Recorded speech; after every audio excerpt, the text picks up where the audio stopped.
Tired but happy, I come to Nepal's southern border with India, home of the legend, a small-eyed creature with one horn, the unicorn. It had been about 4,000 years since I rode an elephant, but it's still the safest, cheapest, and most comfortable form of transportation.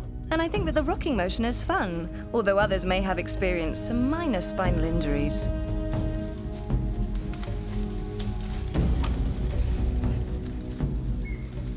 We've been assured that we're safe from tigers way up here.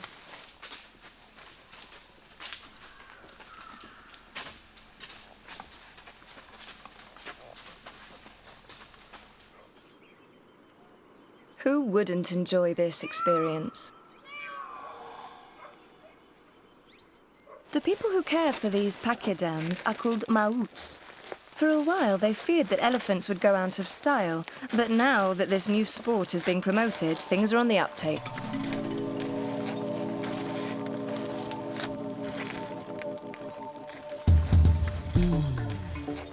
But the best thing of all is that other animals are so used to the elephant's presence that they don't get scared or uncomfortable.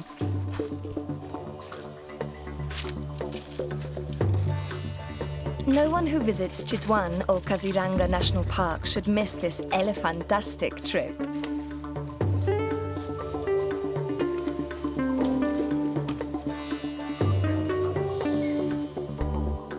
The elephants and their keepers grow up together from a very young age.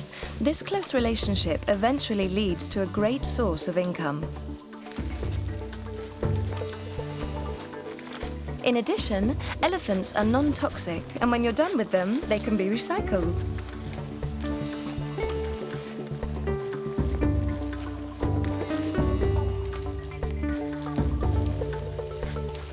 The presence of the Bengal tiger reminds us that we have to be careful here.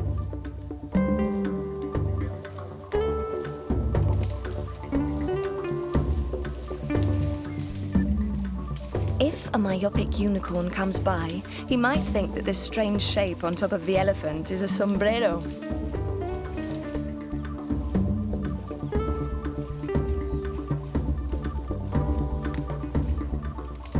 Phooey on all those fabled medicinal powers of the rhinoceros horn, and a scourge on the illegal trade that drove them to near extinction.